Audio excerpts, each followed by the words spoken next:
Welcome back दोस्तों। जैसा कि हमने पिछले एपिसोड में देखा, जेंग फेंग एक ह्यूमन बनकर शेनलॉन प्लेनेट के कोर से बाहर आ गया था, लेकिन उसे पता चला कि लोग उसे अपना दुश्मन मानते हैं।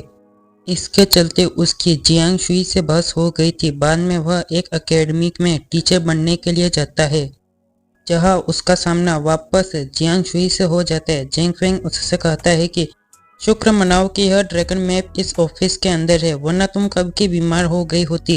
जियांग शुई कहती है, मैं तुम्हारी बातों पर भरोसा क्यों करूं। जेंग फेंग अपने ब्लड की बूंद पेंटिंग पर लगा देता है, जिससे पेंटिंग के अंदर से ओरा बाहर निकलने लगता है। अब आगे इस एपिसोड की स्टार्टिंग उसी सीन से होती है। ड्रैगन मैप से निकली गोल्डन लाइट ने फेंग शुई किलिंग एरे को सामने ला दिया। ड्रैगन मैप से एक ड्रैगन बाहर निकलता है जो किलिंग एरे पर एक जोरदार दहाड़ मारता है, जिसकी सोनिक वेव से किलिंग एरे डिस्ट्रॉय हो जाता है।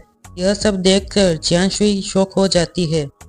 जेंग फेंग उससे कहता है, तुमने सब अपनी आंखों से देख लिया, क्या तुम्हें मुझ पर भरोसा है। जियांग शुई कहती है, तुमने यह सब कैसे किया, क्या तुम फेंग शुई मास्टर हो। जेंग फेंग कहता है, फेंग शुई तो बस मेरा शौक है, सच कहूँ तो मैं एक सर्वशक्तिमान बोली हूँ, और तुमने मुझे ड्रैगन किंग एकेडमी में एक टीचर बनने का वादा किया था, है ना। जियांग शुई कहती है, अगर तुम टेस्ट पास कर लेते हो तो तुम्हें ड्रैगन किंग एकेडमी में टीचर बनने दूंगी, लेकिन नाकाम रहे तो मैं कुछ नहीं कर सकती। जेंग फेंग कहता है, तुम इसकी चिंता मत करो, मेरा पास होना तो पक्का है। सीन शिफ्ट होता है। जियांग शुई जेंग फेंग को लेकर 4 मेन मास्टर में से एक के पास ले जाती है और उनके बारे में बताती हुए कहती है, ये ड्रैगन किंग एकेडमी के 4 मेन मास्टर में से एक लियू शू जाओ है। लियू शू जाओ उन दोनों के पास आ जाते हैं। जियांग शुई उनसे कहती है, मिस्टर लियू, जेंग फेंग को लोंग फैमिली ने रिकमेंड किया है, हमें इसका टेस्ट लेना है ताकि पता चल सके कि ये टीचर बनने लायक है या नहीं। लियू शू जाओ जेंग फेंग को देखकर कहता है, लोंग फैमिली ने रिकमेंड किया है, क्या तुम्हारे पास टीचर बनने की क्वालिफिकेशन है। जेंग फेंग ना में जवाब देता है। लियू शू जाओ कहता है, इसके पास टीचर बनने की क्वालिफिकेशन नहीं है तो यह एकेडमी में टीचर कैसे बन सकता है। जियांग शुई कहती है, हमारे एकेडमी ने पहले भी बिना टीचर क्वालिफिकेशन के लोगों को टेस्ट देने की परमिशन दी है। अगर ये स्किल्ड रहा और सभी टेस्ट पास कर लिए तो इसे कुछ महीनों की इंटर्नशिप मिल सकती है। लियू शू जाओ कहता है, अगर वाइस प्रेसिडेंट ने फैसला ले ही लिया है तो मैं खुद इसका टेस्ट लूंगा। अगर यह पास हो गया तो मैं इसे 3 महीने की इंटर्नशिप दे दूंगा। जियांग शुई जेंग फेंग से कहती है, मुझे उम्मीद है कि तुम अच्छा करोगे। जेंग फेंग कहता है, चलो देखते हैं आगे क्या होगा। लियू शू जाओ जेंग फेंग को अपने साथ ले जाते हुए कहता है, हमारी एकेडमी में मैट्रिक्स की ताकत के सख्त नियम है। अगर तुम टीचर बनना चाहते हो तो तुम्हें कम से कम प्राइमरी लेवल का तो होना ही चाहिए, लेकिन तुम्हारे पास क्वालिफिकेशन नहीं है, इसलिए तुम्हें टॉप तक पहुंचना होगा। अगला टेस्ट 1 घंटे में 10 high level golden war puppets को मारना है। अगर तुमने उन सभी को हरा दिया तो तुम फर्स्ट टेस्ट पास कर लोगे, अगर तुम उनसे हार गए तो तुम फेल हो जाओगे। जेंग फेंग कहता है, क्या मैं पपेट्स को हरा दूंगा तो क्या मैं टीचर बन सकता हूँ। लियू शू हाँ में जवाब देता है। जेंग फेंग टेस्ट देने के लिए अंदर चला जाता है। टेस्ट रूम के अंदर 10 वॉर पपेट्स उसके सामने आ जाते हैं। जेंग फेंग अपनी कलाई कसते हुए कहते हैं, हजारों साल बीत गए, शेनरॉन टेक्नोलॉजी इस लेवल तक पहुंच गई है। सभी वॉर पपेट्स जेंग फेंग पर अटैक कर देते हैं। जेंग फेंग अपने हाथों से उन्हें रोक देता है। लियू शू जाओ उसे लड़ता हुआ देखकर कहता है, वाइस प्रेसिडेंट, आपने जो इंसान ढूंढा है वह काफी ज्यादा कमजोर है। यह कहकर वह स्क्रीन पर देखता है जहाँ जेंग फेंग ने अपनी थंडर पावर्स एक्टिवेट कर ली। जियांग शुई कहती है, मिस्टर लियू, आप बहुत ज्यादा जल्दी कर रहे हैं, मुझे लोंग फैमिली के चुने बंदे पर विश्वास है, वो कमजोर तो नहीं होगा। लियू शू जाओ जेंग फेंग की थंडर पावर्स को देखकर कहता है, थंडर मैजिक, यह एक थंडर मैजिशियन है।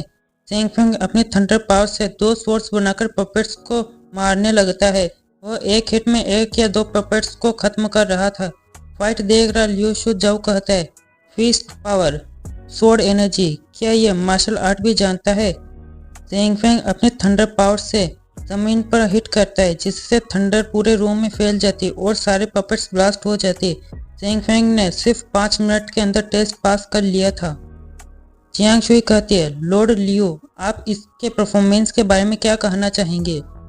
लियू शू जाओ कहता है, यह अच्छा है लेकिन बहुत महत्वाकांक्षी है, मुझे यह ज्यादा पसंद नहीं है। जियांग शुई कहती है, मेरे विचार आपसे अलग है। इस ताकत की दुनिया में खुद को क्यों दबाना? ड्रैगन स्लेइंग सेक्शन को एक पावरफुल टीचर की जरूरत है। क्या मैं सही हूँ? लियू शो जाओ कहता है हमें बाकी के दोनों टेस्ट के कंप्लीट होने का इंतजार करना चाहिए। जेंग फेंग टेस्ट रूम से बाहर आ जाते हैं। लियू शो जाओ उससे कहता है जेंग फेंग तुमने फर्स्ट टेस्ट पास कर लिया, लेकिन यह काफ़ी नहीं है, तुम्हें दूसरी स्किल्स भी आनी चाहिए। अब मैं तुम्हारा प्रोफेशनल असेसमेंट लूँगा। तुम किस चीज़ में माहिर हो जिसका टेस्ट देना चाहोगे? जेंग फेंग कहता है मैं मेडिकल स्किल का टेस्ट दूंगा। यह सुनकर लियू शू जाओ के चेहरे पर मुस्कान आ गई, जैसे उसके दिमाग में कोई ना कोई खिचड़ी पक रही हो। जियांग फी मन में कहती मेडिकल स्किल एक प्रोफाउंड स्किल है जिसे सीखने में सालों लग जाते हैं। जेंग फेंग की उम्र ज़्यादा नहीं लगती, क्या वह इस टेस्ट को पास कर पाएगा? लियू शू जाओ कहता है ठीक है, मैं तुम्हारे लिए एक मरीज ढूंढता हूँ। अगर तुम उसे ठीक कर पाए तो तुम इस टेस्ट को पास कर लोगे। जियांग शुई कहती है सच कहो, तुम कोई डॉक्टर तो नहीं लगते, तुम इस टेस्ट को पास भी कर पाओगे क्या? जेंग फेंग कहता है आपको मुझ पर भरोसा नहीं है क्या? ये टेस्ट ज़्यादा डिफिकल्ट नहीं होने वाला है। लियू शो जाओ कहता है वाइस प्रेसिडेंट, जब जेंग फेंग को कोई ऑब्जेक्शन नहीं है तो आपको भी कोई ऑब्जेक्शन नहीं होना चाहिए। सीन वापस लियू शू जाओ के हॉल में शिफ्ट होता है। वहाँ एक लड़की आती है जिसका नाम एली है। लियू शू जाओ उससे कहता है एली सुना है तुम्हें हाल ही में एक बीमारी हो गई है। एली कहती है हाँ, मुझे समझ नहीं आ रहा कि ये बीमारी है क्या। कई डॉक्टर्स को दिखाया पर इस बीमारी का कारण नहीं मिला, जिस वजह से मैं काफ़ी परेशान हूँ। लियू शू जाओ चेन फेंग से कहता है चेन फेंग यही तुम्हारा अगला टेस्ट होने वाला है। अगर तुम बीमारी का कारण ढूंढ लो और उसे ठीक कर दो तो तुम पास हो जाओगे, लेकिन फेल हो गए तो अकेडमी में ज्वाइन नहीं हो पाओगे। चेन फेंग फुल कॉन्फिडेंस के साथ कहता है नो प्रॉब्लम। इसी के साथ हमारा यह एपिसोड यही एंड होता है। अगला एपिसोड जल्द आएगा। वीडियो पसंद आएगा तो वीडियो को लाइक और चैनल को सब्सक्राइब कर देना।